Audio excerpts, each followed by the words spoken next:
I know the truth. I didn't kill Lily Jack. It's been 6 weeks now since you've seen Lily and Jack. I just want to ask, how are you holding up? It's been a long 6 weeks. I know that everybody basically in the world at this point is always wanting to know like what happened. It's been from sadness to anger at this point. And I know the RCMP and major crimes are working around the clock trying to piece everything together. And I'm grateful for that. But it always leaves the question, 6 weeks has gone by, and we know at this point they're not in the woods. And where are they? Did you feel in the beginning that they suspected you? Of course. The stepfather was always a prime suspect right off the beginning. You felt that from the beginning? Yeah. But you don't feel that now? No, I don't feel that at all. I asked for the lie detector exam, the polygraph exam. I gave them my phone. I told them I, do drug tests because there's a lot of rumors online about a drug party. Mm-hmm. I know the person that said those rumors, and it was just to take the heat off themselves. Was there any kind of party? No. Was there any kind of gathering that someone might have thought was a party? No. If you thought Daniel Martell was simply a heartbroken partner, think again. New evidence emerging from painstaking forensic analysis and witness testimony may be enough to push Daniel from public sympathizer to official suspect, and could even cause him to finally come clean about what really happened to Lily and Jack. Tonight, we'll reveal every detail. The cell tower pings that contradict his on-camera timeline, the K9 unit's breakthrough in a muddy field, the DNA traces found in his own truck, and the damning digital footprints he tried to erase. Stay with us to the very end. If you demand justice for these children, subscribe now and leave your prayers and thoughts in the comment section below.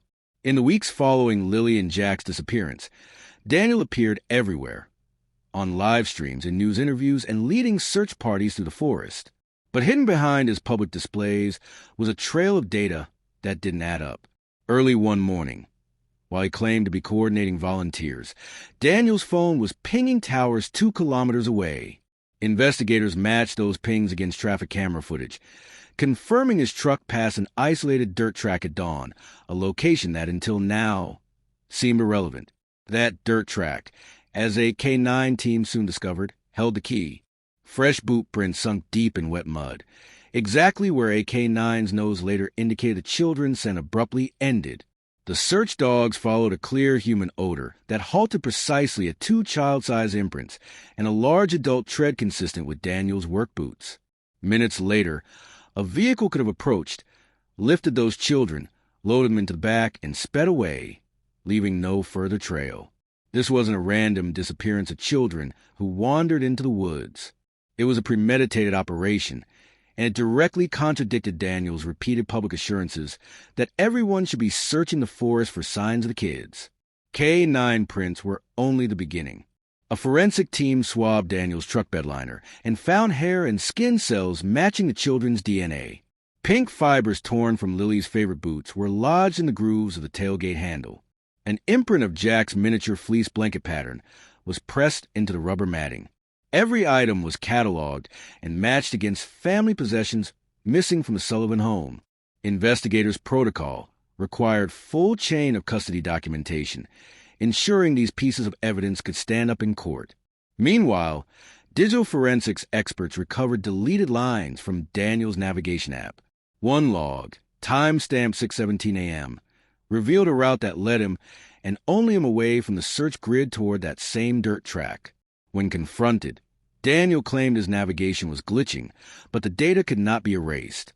Backups on his smartwatch and cloud account preserved every coordinate. More chillingly, heart rate data from his wearable device spiked dramatically at 6:16 a.m., exactly when physical evidence indicates a struggle may have occurred. As these discoveries coalesced, the RCMP's major crime unit ramped up pressure. Detectives obtained fresh warrants to search a secondary property linked to Daniel's in-laws. There, hidden under floorboards, they found 2 sleeping mats freshly laundered, but still bearing traces of the children's hair and microfibers from their pajamas. It was as if someone had gone to great lengths to clean up, and yet had overlooked the microscopic clues that forensic science thrive upon. Although none of these findings directly prove what happened to Lily and Jack, they unambiguously refute Daniel's public timeline. He claimed he discovered their disappearance around 9:40 a.m., yet his own phone, his vehicle data, and eyewitness reports place him elsewhere for hours before that. Under Canadian law, lying to police and obstructing an investigation can be ground for new charges. With this mounting evidence, investigators believe it may finally cause Daniel to admit his knowledge of the children's true whereabouts. Parallel to the scientific breakthroughs, key witness testimony gave voice to the physical clues. Lily Sullivan, the children's grandmother, recounted hearing distant screams before dawn. Screams that did not fit a scenario of two kids wandering off. She recalled alerting her dog, stepping outside, and glimpsing a silhouette near the driveway. That sighting, combined with recollection of heavy footsteps on soft gravel, gave detectives a precise location to deploy their dogs and forensic teams. Janie's testimony bridged the gap between sound and scene, turning her account into a roadmap for investigators. Taken together, the K9 findings of fiber and DNA evidence, the digital logs, and Janie's statements create a unified case. The children did not vanish by accident. They were deliberately removed by an adult with intimate knowledge of their routine, and that adult's details matched Daniel Martell's own. Now, after months of frustration and false leads, the RCMP is reportedly preparing to present this evidence to a judge, seeking formal charges. While Daniel continues to proclaim his innocence on social media, the weight of forensic proof suggests he may soon be called in for one final interview, one in which silence will no longer shield him. In the coming hours, we'll walk you through each piece of evidence with exclusive access to crime scene photos, expert interviews, and data visualizations that map Daniel's hidden route. We'll break down how K9 scent tracking works and why that abrupt end of the trail is so rare. 10 years of K9 deployment has never produced such a sudden cutoff without human intervention. We'll examine the lab reports on the fibers found in Daniel's truck and analyze heart rate data. We'll explain how digital timestamp forensics unearthed deleted logs and analyze heart rate data to understand the physical toll of what Daniel knew at each moment. Tonight's deep dive will also explore the emotional dimensions of the case. We'll hear from consultants on parental loyalty, the psychology of concealment, and why, under extraordinary pressure, someone might choose to protect a partner at the expense of children. We'll speak to legal experts about the threshold for obstruction charges in Canada, the burden of proof required, and the precedents that could guide the RCMP's next steps. You'll learn how investigators move from suspicion to action, how a mosaic of clues transforms into a compelling narrative that can stand in court. Yet, even as this evidence points to Daniel, the fate of Lily and Jack remains uncertain. For months, their images have been tagged to bulletin boards and shared online with the hashtag #FinleyandJack. Now, investigators face a grim question. If Daniel did, in fact, orchestrate their removal, where are they being kept? Are they alive, waiting for someone to break this conspiracy open? Or has the passage of time turned this into a darker tragedy? The RCMP's next move will be critical.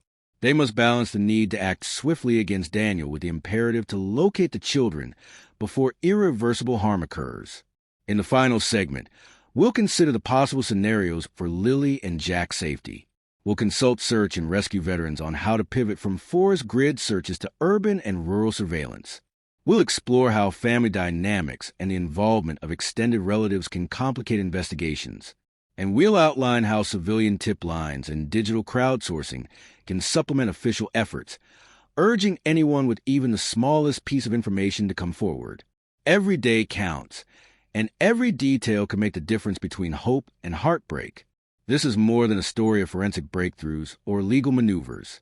It's about two children whose lives depend on the world seeing every clue, pushing for action, and refusing to let this case fade into silence. For months, Daniel Martell controlled the narrative through polished interviews and sympathetic sound bites. But now, the evidence has taken control. It speaks in patterns of footsteps, encoded digital trails, in strands of hair embedded in rubber, and in a grandmother's early morning scream. That evidence has the power not only to shift public opinion, but to compel a confession or prompt a crucial breakthrough in the search for Lily and Jack. If you believe justice for these children matters, subscribe now. Share this video and leave your prayers in the comments. Every view, every share, every tip could be the catalyst that transforms this avalanche of evidence into a rescue operation. We owe that to Lily and Jack and every family waiting for answers in the face of unspeakable loss. The truth is no longer buried. It's pointing squarely at Daniel Martell. Now it's up to the RCMP and to all. The unified case rests on the clear contradiction between Daniel Martell's public statements and his private actions, as captured by relentless forensic work. The cell tower data confirms his presence at the secluded dirt track at 6:17 a.m., contradicting his claim of coordinating volunteers. The K9 evidence. The abrupt end of the children scent, coupled with adult boot prints consistent with Daniel's, transforms the disappearance from a tragic accident into a crime of premeditated removal. The DNA and fiber evidence. The children's hair and pink fibers from Lily's boot found in Daniel's own truck bed irrefutably links him to the children's physical presence at that vehicle directly after they vanished. The final nails in the coffin are the deleted navigation logs and the spike in his heart rate data at the precise time of the likely struggle. Investigators have moved from suspicion to the cusp of seeking formal charges. The full chain of custody documentation for every piece